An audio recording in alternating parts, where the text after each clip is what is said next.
안녕하세요. 주경이 엄마예요. 그런데 이분은 남자친구와의 결혼을 앞두고 상견례 장소인 식당으로 간 제 가족은 당황했습니다. 상견례 자리에 나온 시부모님 곁에 웬 낯선 여자가 앉아 있었던 거예요. 그것도 시부모님 또래의 여자였는데 왼쪽 얼굴이 심한 흉터로 망가져 있었죠. 남자친구도 들은 바가 없었던 건지 당황하기는 마찬가지였습니다. 엄마, 이분은 누구세요? 그러자 시어머니께서는 잠시 자리의 분위기를 살피더니 자리에서 일어나 저희 부모님을 향해 머리를 숙이셨어요. 그 사돈, 이런 일이 있으면 미리 말씀을 드리고 양해를 구했어야 하는데 느닷없이 이런 자리 만들어 죄송합니다. 아니지, 이렇게까지 하실 필요는 없는데요. 당황한 부모님과 저까지 덩달아 자리에서 일어나 고개를 숙이는 이상한 진풍경이 펼쳐졌죠.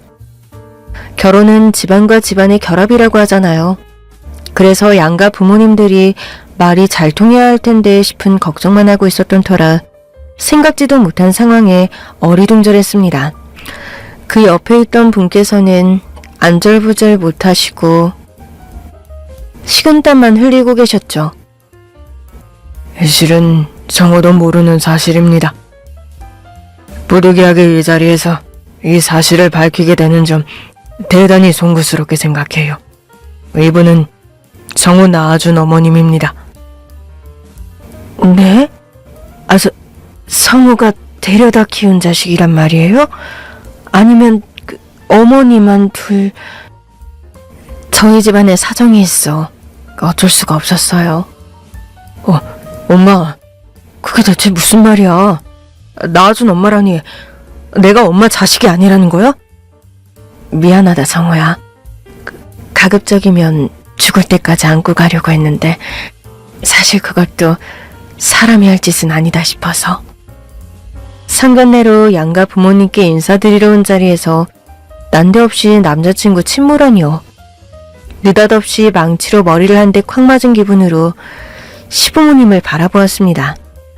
그런데 그때 엄마가 자리에서 벌떡 일어나셨어요. 이건 아무리 그래도 너무 경무가 없는 것 같네요. 그렇게 중요한 일이 있었으면 미리 애들한테라도 언지를 해주셨어야죠. 결혼 준비가 다 된 상황에서 형식적으로 만나 정식 인사하는 자리에서 이건 아니잖아요. 저희도 이럴 생각은 없었어요, 사부인. 어쩌다 보니 상황이 이렇게 됐습니다. 아무리 그래도 이건 아닌 것 같네요. 주경아, 일단 일어나자. 엄마. 사부인, 제 말 좀 들어보세요.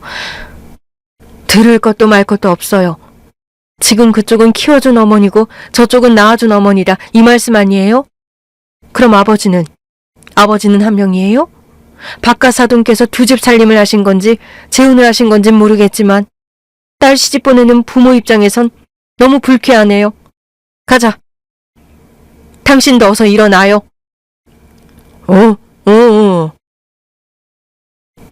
아빠도 저도 이게 대체 무슨 일인가 싶어 어리둥절해하다가 자리에서 일어났습니다. 엄마가 먼저 자리를 박차고 나가려던 그 순간이었어요. 갑자기 시어머니께서 불이 나게 달려오시더니 저희 어머니 옷자락을 잡고 늘어지는 거예요. 사부인, 제발 제 말 좀 들어주세요. 성우한테도 미처 말하지 못한 피치 못할 사정이 있었어요. 그 사정이 무슨 사정인진 모르겠지만 지금 이 상황 저희 집안이랑 우리 딸을 무시하는 것 같아서 불편해요. 일단 다음에 이야기하는 걸로 하죠. 엄마는 전에 없이 단호한 태도로 시어머니의 손을 뿌리쳤습니다. 나중에 물어보니 처음부터 작정하고 시작된 사기 결혼 같다는 생각에 냉정하게 나간 거라고 하더라고요. 그렇게 저희 가족이 예약된 룸을 나가려던 순간이었어요. 갑자기 시부모님 옆에서 죄인처럼 앉아 계시던 분께서 바닥에 납작 엎드리시며 그러는 겁니다. 죄송합니다. 제가 너무 욕심이 많았어요. 오지 말아야 할 자리에 와서 불쾌감을 드려 죄송합니다. 성우한테도 면목이 없고 그 점 모두 부족한 제 탓이라고 생각해 주시고 부디 한 번만 이해해 주세요.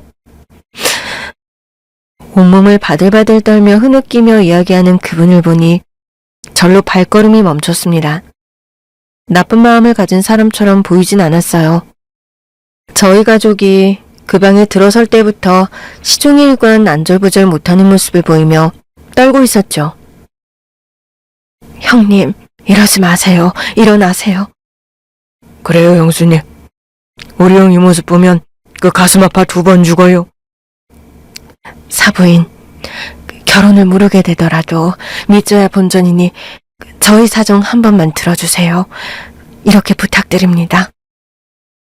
시부모님께서 그분을 형님, 형수님이라고 부르며 챙기는 모습을 보고 저희 어머니께서도 좀 누그러진 것 같았습니다. 결국 다시 한자리에 모여 그분들의 목소리에 귀를 기울이게 된 거예요. 이미 그때 남자친구는 거의 패닉 상태로 멍하게 앉아 있었죠. 어디서부터 이야기해야 할지. 저희가 성우 데려다 키운 게 성우 3살 때였죠? 사고가 그때 났으니. 그러네요. 지금으로부터 30년은 된 이야기예요. 그분은 눈물을 훔치며 허공에 넋을 놓고 30년을 거슬러 오랜 이야기를 시작했습니다. 오랫동안 눈물과 함께 묵힌 이야기였죠. 그러니까 우리 성우가 3살, 우리 연진이가 5살 때였어요. 애 아빠는 자동차 수리공으로 저는 근처 미용실에 나가 일을 했었죠. 평범한 내 가족이었어요. 그렇게 대단히 넉넉한 집은 아니었어도 애들 손잡고 슈퍼 가면 먹고 싶다는 과자 하나씩은 쥐어줄 수 있는 여유는 있었거든요. 어머, 세상에. 연진이 그림 그리는 것 좀 봐. 형님, 연진이 미술학원 보내는 게 어때요? 학원? 연진이 고작 5살인데 무슨 학원.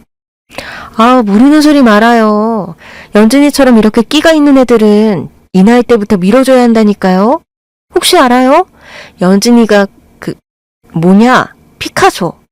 피카소나 이중섭 같은 그 대단한 화가가 될지. 동서는 참 비행기를 잘 태워. 아주 멀미 나서 죽겠어. 난 우리 연진이 피카소도 이중섭도 안 바래. 그저 건강하게만 자라줬으면 좋겠어. 태어나서부터 병치레를 좀 했어. 하긴 연진이 자랄 때 형님 마음 졸인 거 생각하면 성우 저렇게 아픈 곳 없이 잘 자라는 거 참 고맙네요. 동서도 상준이 키워보니 알겠지? 부모는 그저 내가 낳아놓은 자식 안 아프고 건강히 자라는 거, 그거 말고는 바랄 게 없어. 공부 좀 잘했으면 좋겠다. 재능이 좀 있었으면 좋겠다.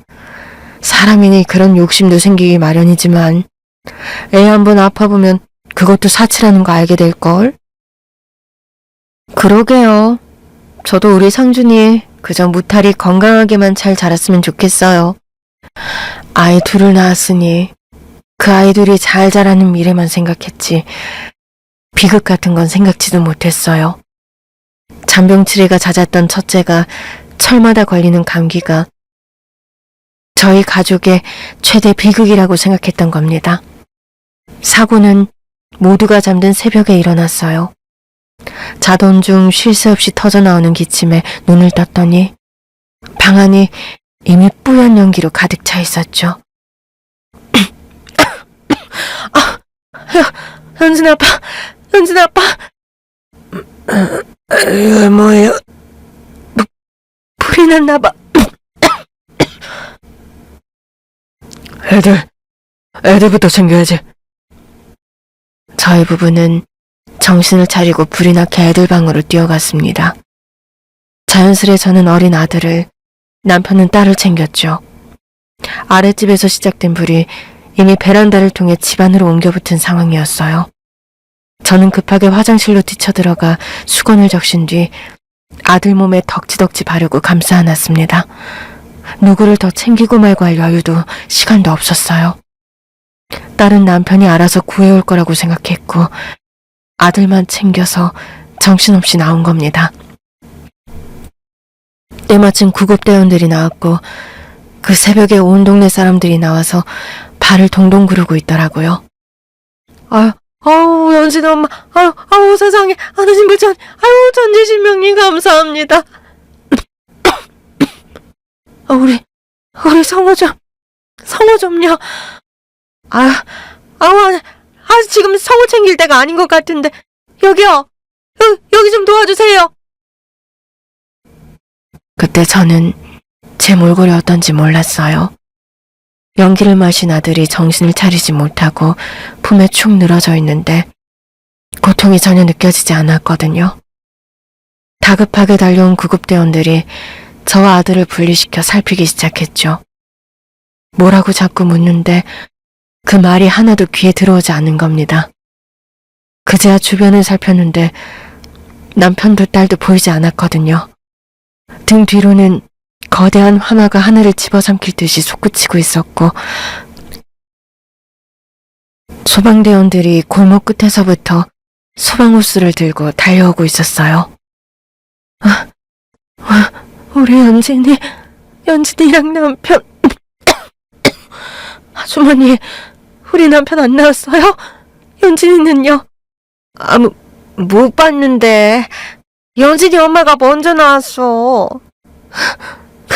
그럴 리가 없는데? 그럴 리가...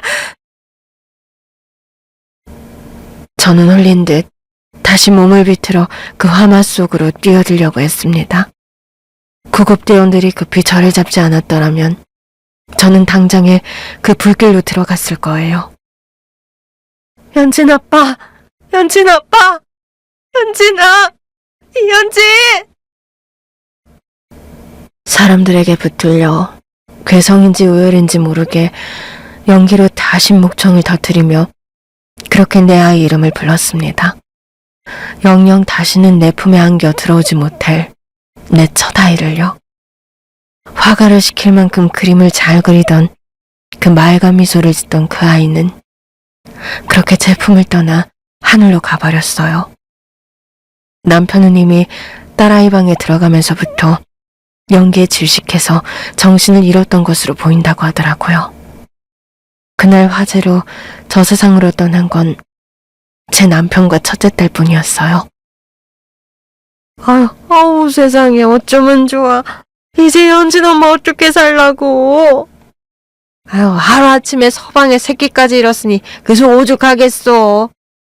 그래도 살아야지. 성호는 살려서 얼마나 다행이야. 성호라도 없었으면 그 상상도 하기도 싫어. 성호 있으면 뭐해. 자기 얼굴이 그 꼴이 됐는데. 왜? 나는 마음 아파서 만나면 울까봐 병문안도 못 갔어. 많이 안 좋은 거야? 몸도 마음도 만시창이지.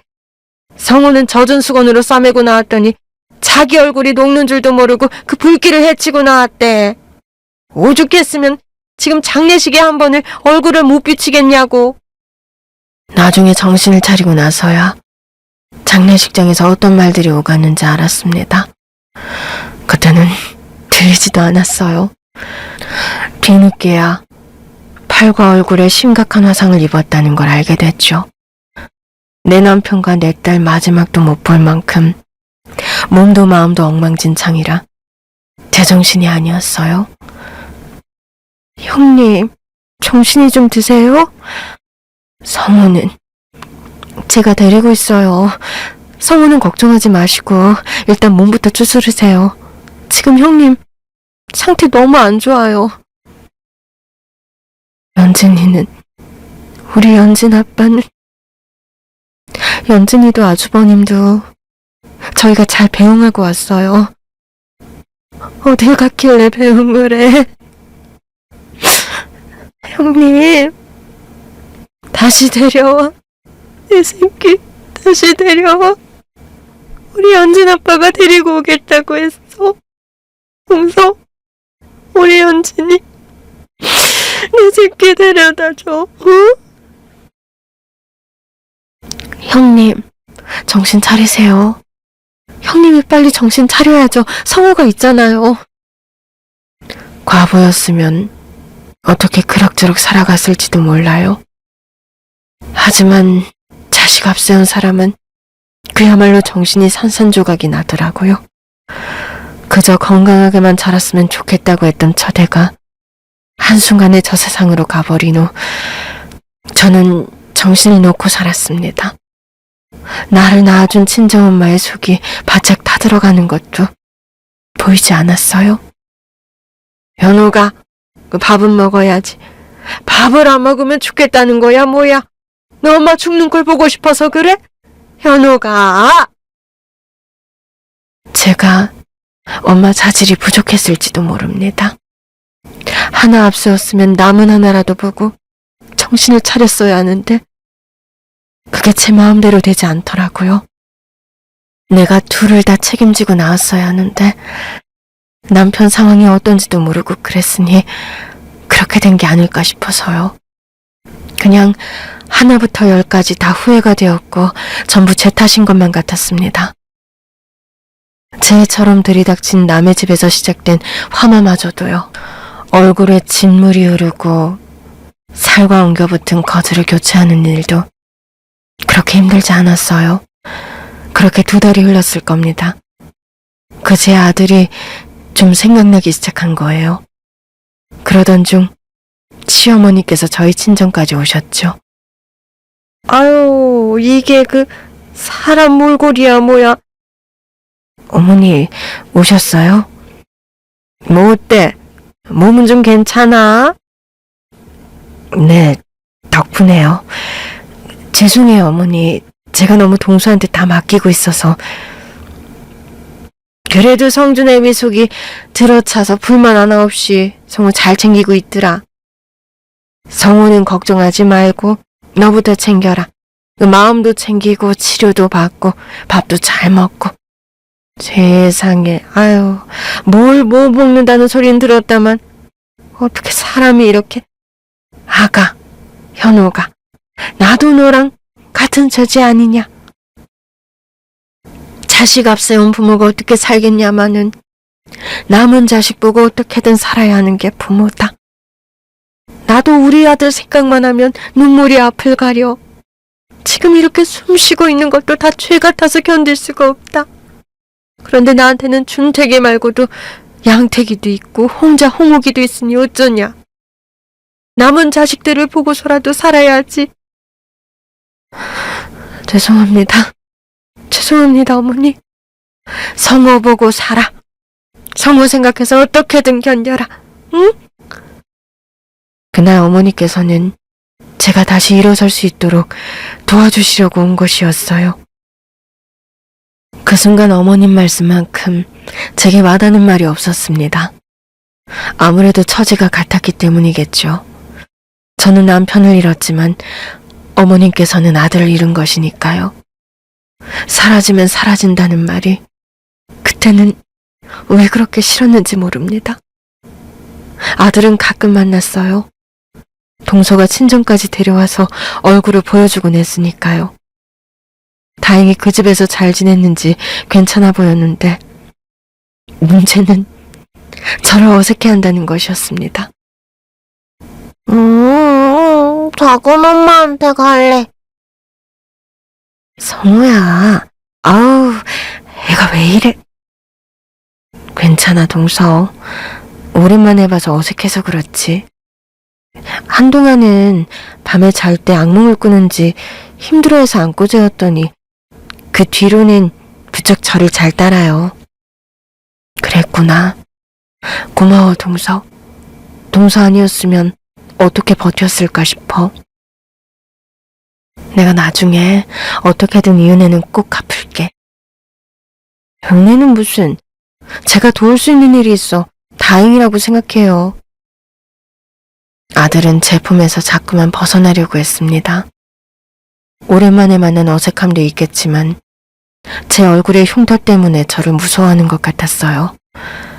엄마를 알아는 보니 안겨 있다가도 이내 얼굴을 보고 자꾸 제 품에서 빠져나갔죠.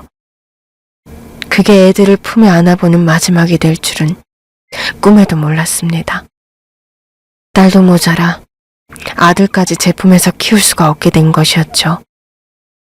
사고가 난 지 1년쯤 되었을 때 이런저런 문제가 다 해결되었죠. 얼굴과 팔에 큰 흉이 남았지만 흉터가 다 아물었고 마음도 어느 정도 추스른 상태가 되어서 아들을 데리러 가려고 한 거예요. 그런데 뜻밖에도 시어머니께서 생각지도 못한 제안을 하신 겁니다. 너 혼자 성우를 어떻게 키우려고? 어떻게든 되겠죠. 기술이 있으니 먹고 살 길은 있어요. 그 몸으로 너 혼자 사는 것도 보통 일이 아닐 거다. 그런데 성우까지 어떻게 챙기고 살아? 그래도 살아야지. 어떻게 해요? 어머니께서도 그랬잖아요. 부모면 남은 자식 보고 살긴 살아야 한다고요. 야, 너가 그러지 말고 성우 둘째한테 맡겨라. 네? 지금까지 맡긴 것만으로도 동서한테 많이 미안해요. 그 상준이한테 마음 쓰기에도 부족할 텐데 저희 아들이 있어 얼마나 힘들었겠어요. 알지. 그 둘째 고생한 거 내가 왜 모르겠냐. 근데 아무리 생각해도 네가 성우를 키우는 건 아니지 싶어. 제가 성우 엄마인데 당연히 제가 키워야지. 그럼 누가 키워요?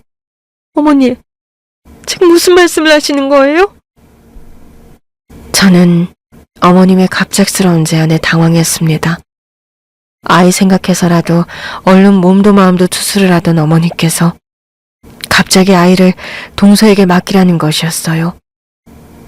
그게 어떤 의미인지 그때는 제대로 알지 못했죠. 알고 보니 그건 저희 친정엄마와 시어머니가 의논해서 결정한 일이었습니다. 사돈 말도 틀린 거 없어. 현호가 일단 너만 생각하자. 성우는 걱정 말고. 엄마, 그게 무슨 말이야. 내가 성우 엄마인데 당연히 성우 생각해 일어나야지. 그게 먼저라고 생각한 거 아니었어? 지금 엄마도 어머님도 대체 무슨 말을 하는 건지 모르겠다고. 답답하고 황당한 마음에 항변을 해보았지만 두 분은 어두운 표정으로 시선을 주고받을 뿐이었습니다. 결국 어머니께서 어렵게 입을 여시더라고요. 네 얼굴이 성우 키우는데 걸림돌이 되지 않겠어? 네? 무슨 의미로 하시는 말씀이세요? 거울을 봐라. 지금 네 꼴이 어떤지. 애비도 없고 너 그 꼴로 재혼도 물 건너갔을 텐데 혼자서 아들 하나 키우는 거 쉬울 것 같아? 그때 전 옆에 있던 거울로 자연스레 시선을 옮겼습니다. 불에 그을려 짧게 친 머리가 이제야 귀를 덮을 만큼 자랐고 한쪽 얼굴은 그야말로 무너져 있었어요. 눈을 감아도 한쪽 눈은 제대로 닫히지도 않았습니다. 화장으로도 덮을 수 없는 울퉁불퉁한 흉터에 저도 한 번씩 깜짝깜짝 놀랄 때가 많았죠. 지금처럼 전문적으로 흉터를 치료할 수 있는 병원이 없기도 했지만 그럴 돈도 없었고요. 전 그제야 어머니께서 하시려는 말씀이 뭔지 알 것 같더라고요. 정호, 멀쩡한 가정에서 평범하게 자라게 하려면 둘째한테 맡기는 게 나아. 마침 애도 상준이 하나밖에 없고 지원 그렇게 갔으니 둘째도 조카한테 마음 가는 거야 당연하고 둘째한테는 내가 미리 이야기해놨다. 하지만요 어머니, 저 연진이도 없는데 성호도 없이 그럼 전 어떻게 살라고요? 성호는 있잖아. 가까이 붙어 살아야 애미야. 멀리서 지켜봐도 애미는 애미지. 성호를 위해서다. 지금도 성호 너 슬슬 피하는데 나중에 감당할 수 있겠어? 그때 주변에서는 망가진 얼굴이 결국 아들의 미래도 망가뜨릴 거라는 식으로 이야기했습니다. 아무리 시간이 흘렀다지만 몸도 마음도 약해진 저는 그 말에 흔들리게 된 거예요. 당연히 처음엔 거부했지만 그 뒤로 어머님도 엄마도 계속 설득하더라고요. 형님, 죄송해요. 저도 어머니께 그건 아닌 것 같다고 누차 말씀드렸는데 상준이 아빠까지 나서서 그렇게 됐어요. 그게 어떻게 동서 잘못이겠어? 그냥 모든 상황이 그렇게 된 거지. 형님, 동서도 그렇게 생각해? 내 얼굴이 우리 성우한테 걸림돌이 될까? 아니에요, 형님. 형님 얼굴이 뭐가 어때서요? 그 흉터 성우 살리다가 생긴 흉터잖아요. 세상에 그렇게 자랑스럽고 떳떳한 훈장이 어딨어요? 저는 그걸 가르쳐주면서 키워야 한다고 생각해요. 고마워. 그렇게 말해줘서. 근데 솔직히 말하면 나도 자신이 없더라. 내 마음이 그렇게 단단하지가 못해서. 이 얼굴을 성우한테 훈장이라고 내세울 수 있을지 그걸 모르겠어. 형님, 갑자기 왜 그렇게 나약한 소리 하세요? 지금까지 잘해오셨잖아요. 미안해, 동서. 사과는 내가 해야 할 것 같네. 형님. 고민이 많았습니다. 아들을 위해 제가 할 수 있는 최선이 무엇인지 생각해야 했죠. 여러 날 고민 끝에 저는 시어머니의 제안을 받아들인 거예요. 아무리 생각해도 나약한 내 마음이 아들의 미래를 망치게 둘 수는 없었던 겁니다. 거울을 볼 때마다 나도 자꾸 위축이 되는데 내 아들까지 그렇게 살게 할 수는 없었어요. 그래서 내 아들을 동선의 부부에게 맡기게 된 거예요. 그분의 이야기가 끝났지만 아무도 섣불리 입을 열지 못했습니다. 이따금 그분의 훌쩍이는 소리와 아빠의 옅은 한숨소리만 들렸죠. 맞은편에 앉아있던 남자친구는 여전히 믿기 어렵다는 듯 그분을 빤히 쳐다보고 있었어요. 저라도 그랬을 겁니다. 하루아침에 제 삶이 다 부정당하는 기분이었을 것 같아요.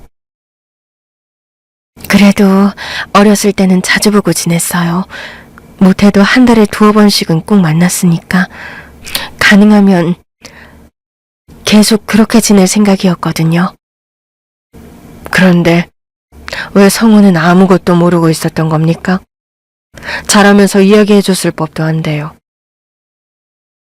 물론 저는 여전히 작은 엄마였고 엄마라고 부르는 사람이 따로 있으니 계속 그렇게 지내다 보면 문제가 없을 거라고 생각했었어요. 그러다 아이가 4살이 되던 해에 형님이 갑자기 사라져버린 거예요. 사라져요? 네, 저희한테는 말도 없이 집도 팔고 작정이라도 한 것처럼 형님 친정어머님과 함께 사라져버렸어요. 저한테는 편지 한 장만 남겨놓고요. 시어머니께서 그분을 슬쩍 보자 그분은 면목이 없다는 듯 다시 고개를 푹 숙였습니다. 그러더니 더듬더듬 말을 이어가셨죠. 그건 사정이 있었어요.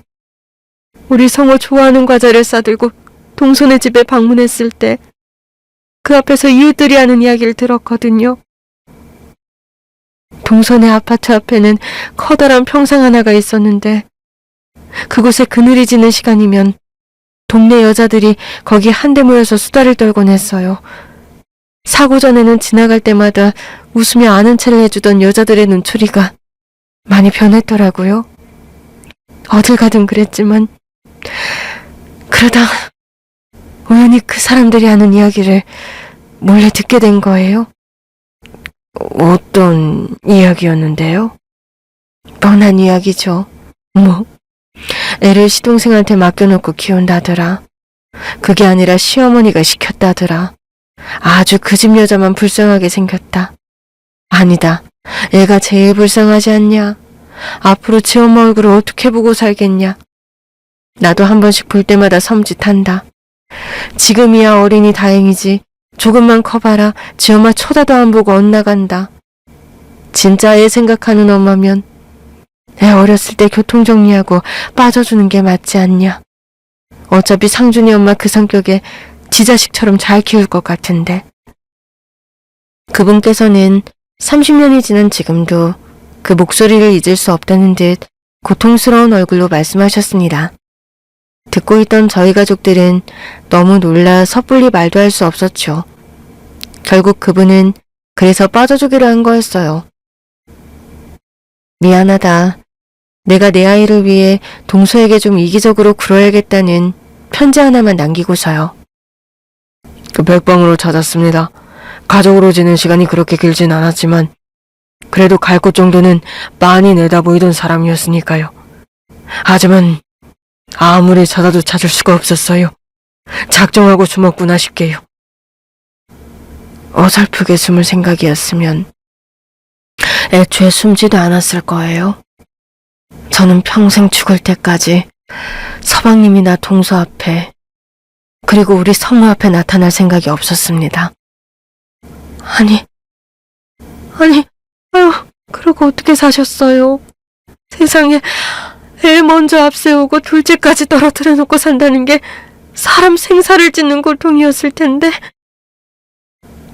어느새 엄마의 노여움과 불쾌함은 온데간데 없이 사라지고 오로지 그분에 대한 연민과 안타까움만을 가지고 있었습니다. 엄마는 심지어 자리를 옮겨 그분 곁으로 가서 손을 잡고 함께 울어주었어요. 맞아요. 애를 2번 잃는 기분이라 못 견디게 괴로워서 몇 번이나 만나러 갔었어요. 형님이 성우를 만나러 왔었다고요? 언제요? 어머님께서는 전혀 몰랐다는 듯 크게 놀라 물으셨습니다. 그러자 어머니께서는 그동안 꼭꼭 숨겨두고 살았던 오랜 서름을 다시 한번 터뜨렸죠. 그렇게 떠난 지 반년 만에 친정엄마한테도 말도 안 하고 그 동네로 왔었어요. 온몸을 꽁꽁 싸매고 놀이터도 기웃거려보고 애 유치원도 기웃거려보고 불행인지 다행인지 제가 없는데도 방긋방긋 웃으며 잘 노는 애 얼굴을 보니 차마 다가갈 수가 없었습니다. 제가 마치 아이 행복을 깨뜨리는 존재처럼 느껴졌거든요. 그런데 그때 아이 유치원 선생님이 저를 알아보신 거예요. 저기 혹시 성우 어머님 되실까요? 네? 아니에요. 잠시만요. 성우 만나고 가시겠어요? 네? 순간 저는 갈등했습니다. 아이를 만나고 싶다는 생각이 강하게 들었으니까요. 그냥 얼굴만 마주보자, 손 한 번만 잡아보자, 허락이 된다면 한번 품에 안아보자. 그런 욕심이 기다렸다는 듯이 고개를 들기 시작했죠. 그런데 그때 생각지도 못한 사람을 만난 거예요. 응? 잠깐만. 너 성우애미 아니냐? 어머니, 너 여긴 어떻게 온 거야? 응? 너 갑자기 여긴 왜 온 거야? 그게 너 성우 데리러 왔니? 이렇게 말도 없이 성우 앞에 나타나 성우 데리고 가버리려고 온 거야? 아니에요. 그냥 성우 보고 싶어서 온 거예요, 어머니. 현호가. 이렇게 마음 굳게 먹고 갔으면 잘 지내면 될 일이지. 왜 갑자기 애 앞에 나타나서 그래? 이런 식으로 성우 보고 싶을 때마다 나타나서 애 속 뒤집어 놓으려고 그러는 거야? 언니, 저 성우 없이 못 살 것 같아요.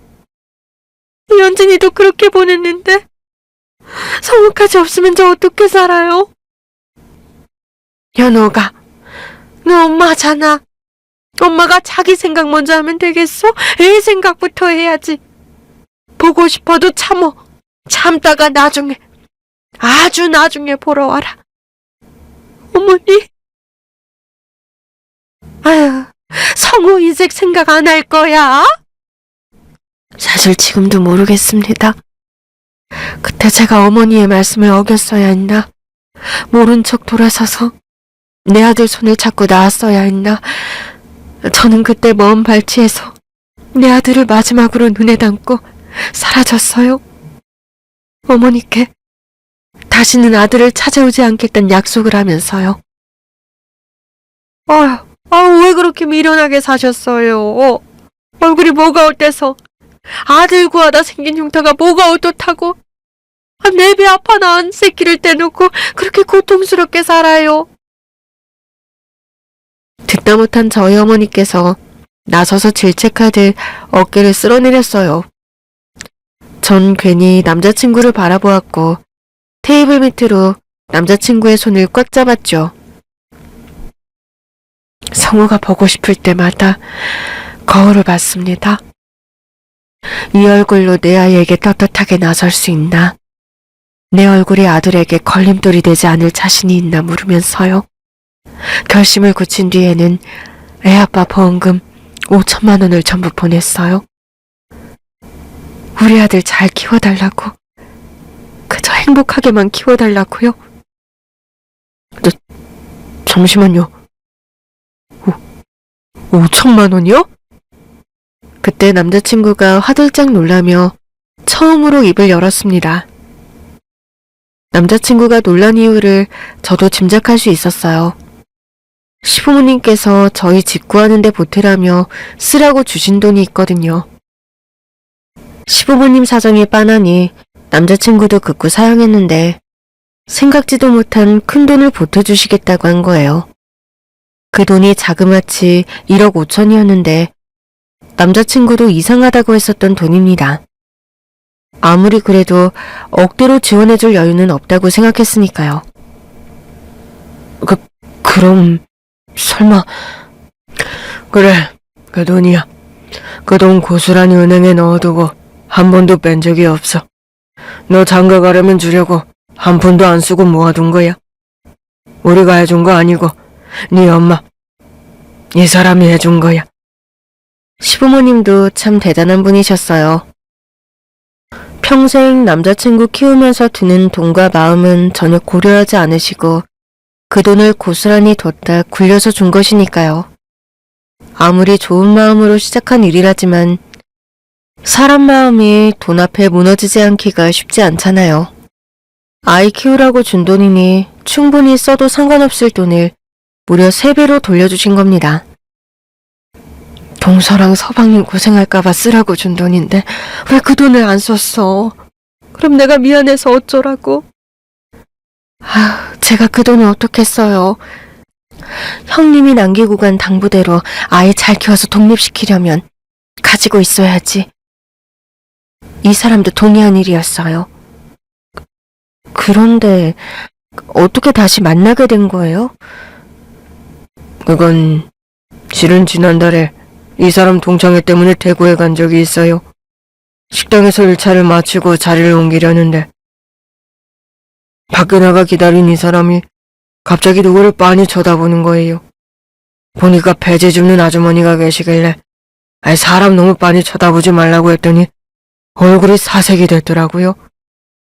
보자마자 형님이다 싶었거든요. 가제수건으로 머리는 가렸어도 더위에 자꾸 그게 흘러내리니 얼굴이 다 보이잖아요.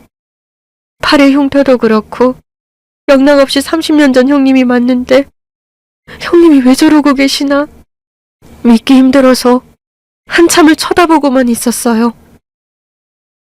세상에, 거기서 동서랑 서방님을 만나게 될 줄은 꿈을도 모르고. 그렇게 아들을 떼어놓고 가셔서 편하게 살았으면 좋으련만 시련은 기다렸다는 듯이 따라붙은 모양이었습니다.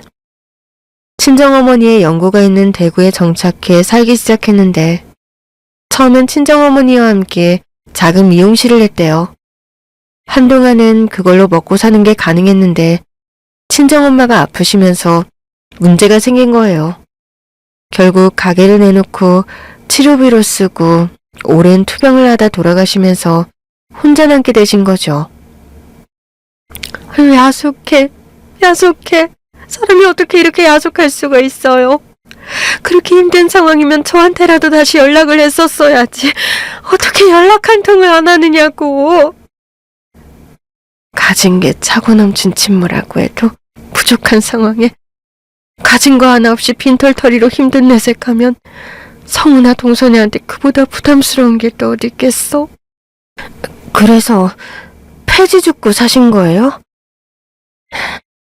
몸이 이렇다 보니 어디서 써주는 것도 없고 젊을 때는 콜센터에서도 일을 해봤는데 거기서도 알게 모르게 민망한 일을 많이 당했어요.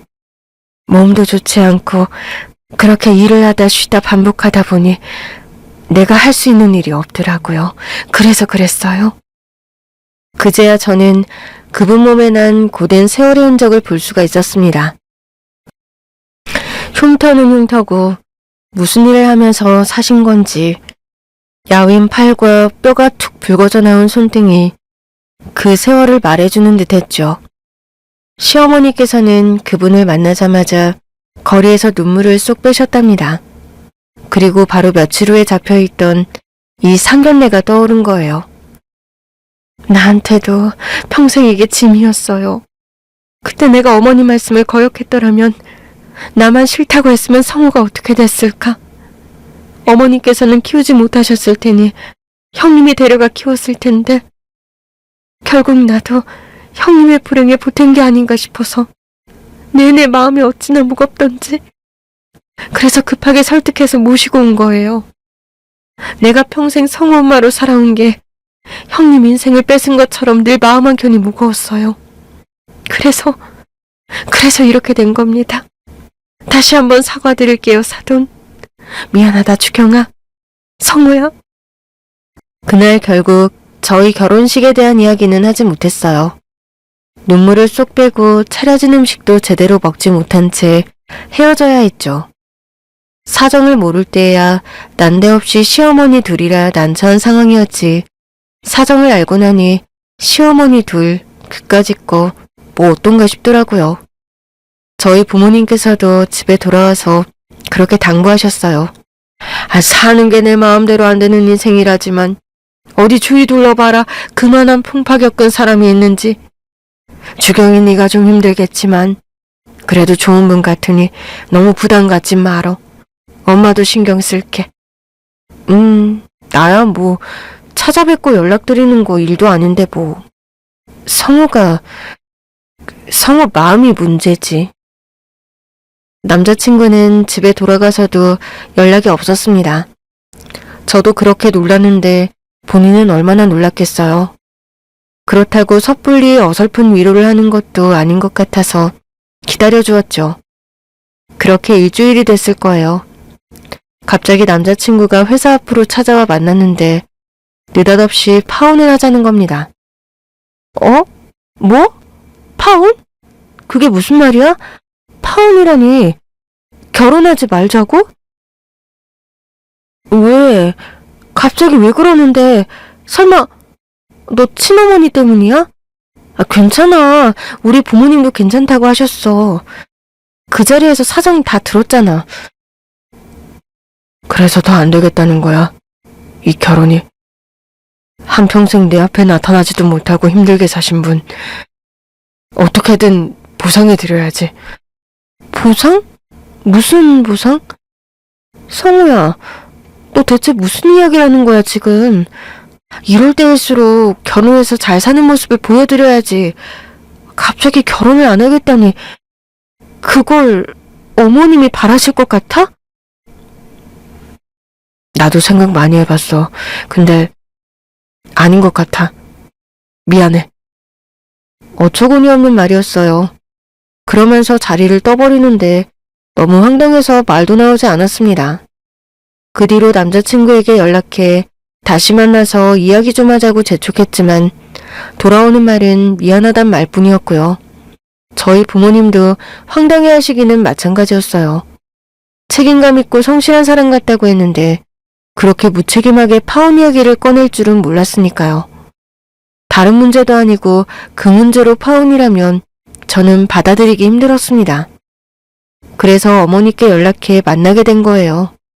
남자친구를 키워주신 분이요. 주경아, 나도 어제야 들었어. 너희 파혼한 거. 아니에요, 어머니. 파혼이라뇨. 저는 한 번도 동의한 적 없어요. 성우가 그렇게 일방적으로 통보하고 나서부터는 통 연락도 안 해요.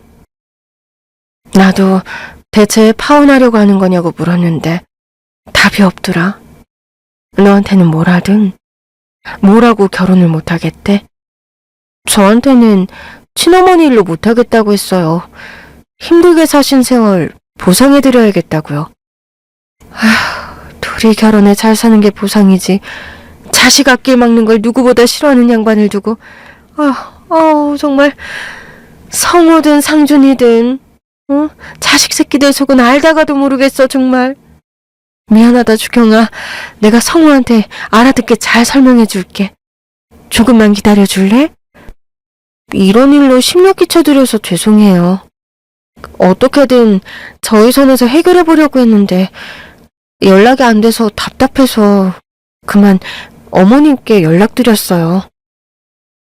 아유, 잘했어. 너 혼자 해결할 일 아니야. 우리가 나서 볼게. 결국 시부모님의 도움까지 받아야 하는 처지가 되었습니다. 결혼이 뭐라고 남자친구의 알기 힘든 속사정까지 이해하고 받아들이려고 했는데 이런 문제가 생기나 속상했죠. 하지만 그 순간 누구보다 속상한 사람은 남자친구일 테니 전부 참아준 것이었어요.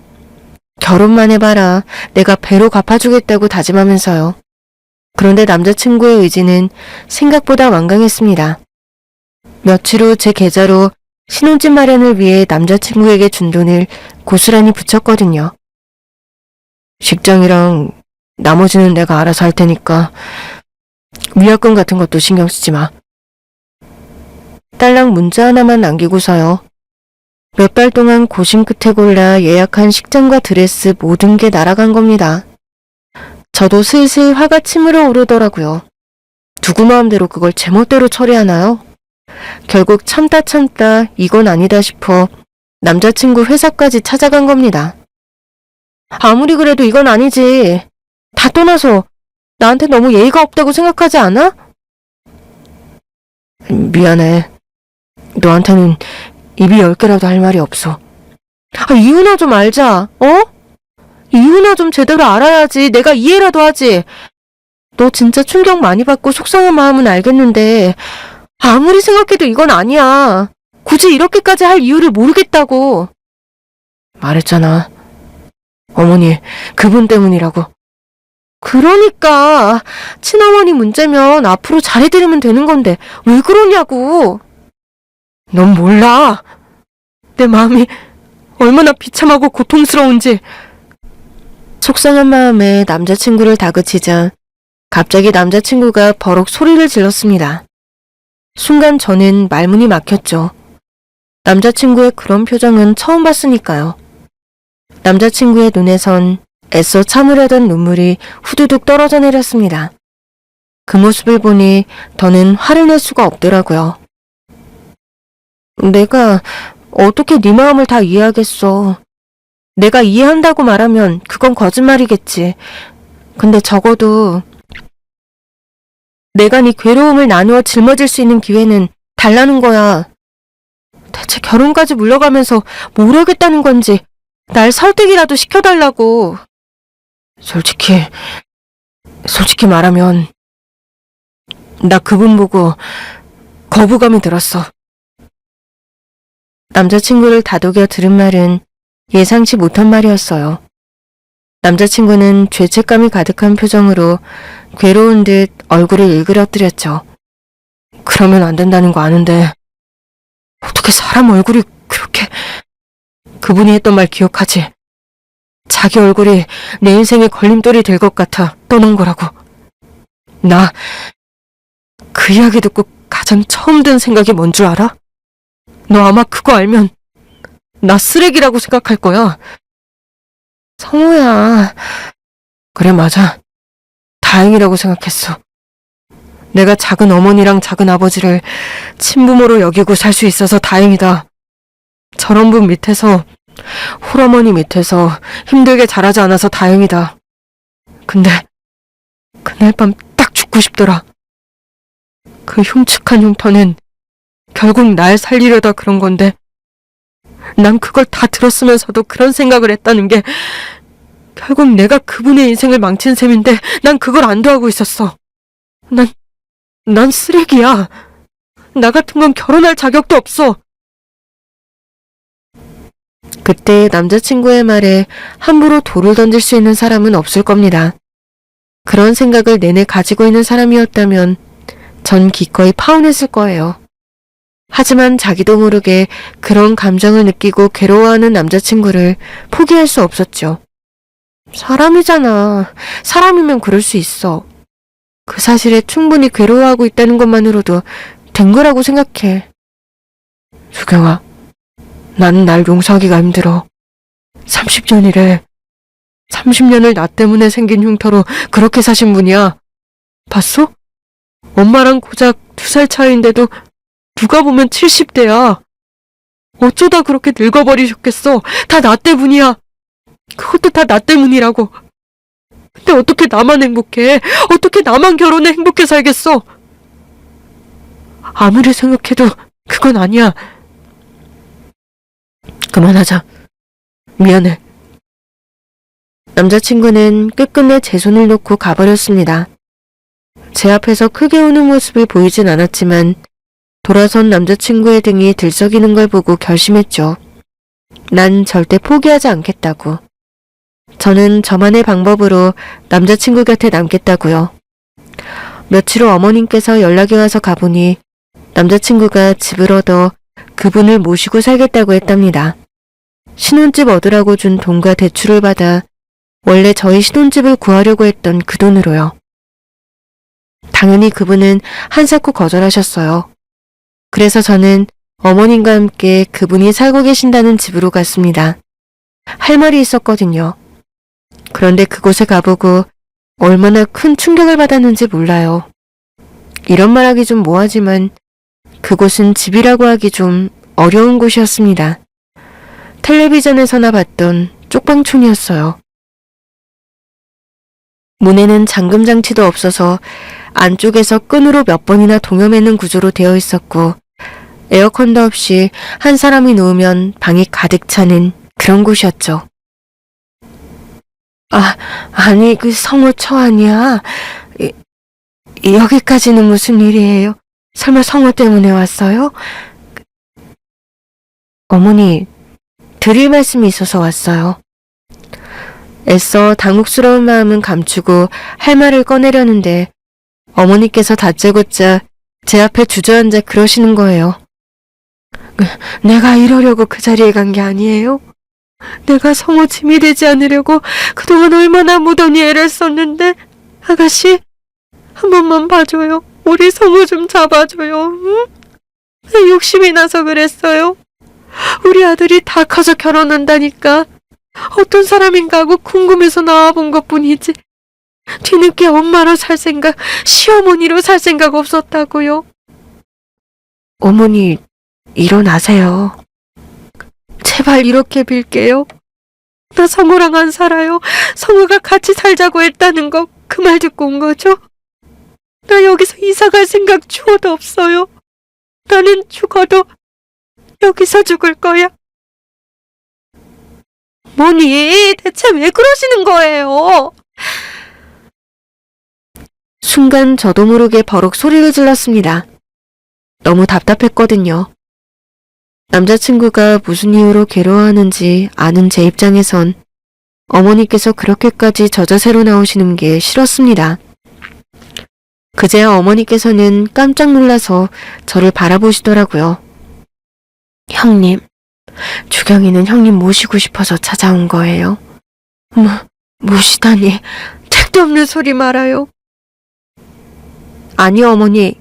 어머니 같이 사셔야 해요. 안 그러면 저 결혼도 못해요. 무슨 소리야? 결혼을 못하다니. 저 이미 결심했어요. 어머니 모시고 살 거예요. 어머니가 저 도와주셔야 한다고요. 안 그러면 저 꼼짝없이 파혼하게 생겼단 말이에요. 어리둥절한 어머님께 저는 제 계획을 이야기했습니다. 어머니께서는 잠자코 들으시다가도 손사래를 치며 안 된다고 했지만 저야말로 정말 간곡하게 부탁드렸어요. 단순히 결혼을 위한 부탁은 아니었으니까요. 어머니, 저도 많이 후회할 것 같아서 찾아왔어요. 이 세상 모든 어머니는 대단하지만 누가 어머님 앞에서 명함을 내밀겠어요? 솔직히 저는 제가 자식을 낳는다고 해도 그렇게 살 수 있을까 싶어요. 평생 모르고 살았으면 모를까 성우도 다 알게 된 거잖아요. 어머니께서 노후를 편하게 사시면서 행복하시면 성우도 마음의 짐을 내려놓을 수 있을 거예요. 너무 고집만 부리지 마시고 저희를 위해서, 성우를 위해서 한 번만 더 양보해 주세요. 진심 어린 제 목소리에 다행히 어머니께서는 귀를 기울여 주셨어요. 그리고 계획대로 어머니께서는 남자친구와 함께 살게 되었습니다. 시어머니, 그러니까 남자친구를 키워주신 어머니께서 저 대신 집안 가정과 가구를 봐주시며 도와주셨고요. 그리고 친어머니께서 들어가신 날 저도 함께 들어간 거예요. 그러니까 결혼식도 멋도 없이 무턱대고 집부터 들어간 것이었죠. 예상대로 남자친구는 적잖이 당황했습니다. 주경아, 너가 왜? 내가 못 올 때라도 왔어? 아, 이러지 마. 우리 이미 끝난 이야기잖아. 아니, 난 무슨 소리인지 모르겠는데? 그리고 나 너 보러 온 거 아니야? 어머님 보러 왔지. 몰랐어? 나 어머님이랑 완전 짱친 됐는데? 남자친구는 황당하다는 듯 저를 바라보았습니다. 하지만 이미 그 집에 들어가는 순간 얼굴에 철판을 깐 지 오래라 상관없었어요. 자연스럽게 어머님과 식사 준비를 하고 텔레비전도 같이 보고 또 씻고 안방으로 들어갔죠. 주경아, 너가 뭐가 모자라서, 너가 뭐가 부족해서 나 같은 거랑 결혼해서 그렇게 살아. 어머니는 내가 모셔. 내가 평생 혼자 모시겠다고 결심하고 모시고 온 거야. 착각하지 마, 성우야. 어머니는 너랑 같이 살려고 오신 거 아니야. 나랑 같이 살려고 오신 거지. 어머니께서 계속 반대하시다가 갑자기 수락하신 거 이상하다고 생각하지 않았어? 그게 다 누구 때문인데. 내가 들어가자고 한 거야. 같이 가자고. 뭐? 그러니까 나가고 싶으면 너나 나가. 난 어머님이랑 이 집에서 평생 살 거니까. 그렇게 한 며칠을 똥배짱 가진 사람처럼 굴었어요. 마주칠 때마다 한마디씩 하던 남자친구도 더는 이야기하지 않게 됐고, 어느새 저희 세 사람은 자연스레 저녁 식사를 함께하고 시간을 같이 보내고 있었죠. 그때 키워주신 시어머니께서 찾아와 아무렇지 않게 물었습니다. 근데 니네 청첩장은 대체 언제 나오는 거야? 다들 날 언제 잡았냐고 난린데. 글쎄요. 성우가 잡아놓은 식장을 날려버려서 내년이 될지 내후년이 될지 모르겠어요. 뭐? 야, 이성우, 너 식장 날렸어? 네? 아니지, 그게... 남자친구는 새 여자의 눈치에 쩔쩔매다가 갑자기 눈물을 뚝뚝 흘리는 거예요. 그러면서 저한테 그러더군요. 너 진짜 나랑 결혼할 거야? 아, 진짜 다 끝난 이야기를 왜 또 해? 한다고! 너랑 결혼한다고 소문 다 났는데 그럼 너랑 하지 누구랑 해? 진짜? 나 진짜 쓰레기인데. 아, 또 그 소리. 어머니, 우리 그냥 성우 쫓아내고 우리끼리 살까요? 아니, 그냥 남자들끼리 살라고 하고 성우 아버님한테 맡기고 우리 셋이 살아요. 나도 그러면 얼마나 좋겠니? 아유, 답답한 이씨 남자들. 아유. 그러자 갑자기 남자친구가 울면서 저를 뒤에서 끌어안았습니다. 고맙다고, 평생 자기가 다 갖고 살겠다면서요. 그렇게 저희는 부부가 되었어요. 알고 보니 식장도 날릴 거라더니 가지고 있어서 결혼식도 예정대로 진행되었죠. 게다가 저희 결혼식은 좀 특별했는데요. 신랑 측 혼주의자를 3개를 마련했거든요. 친어머니께서 식장에도 안 가겠다고 하시던 걸 데리고 가서 고운 한복 맞춰드리고 앉혀드렸습니다. 어머님의 희생이 아니었으면 제가 남자친구를 어떻게 만났겠어요.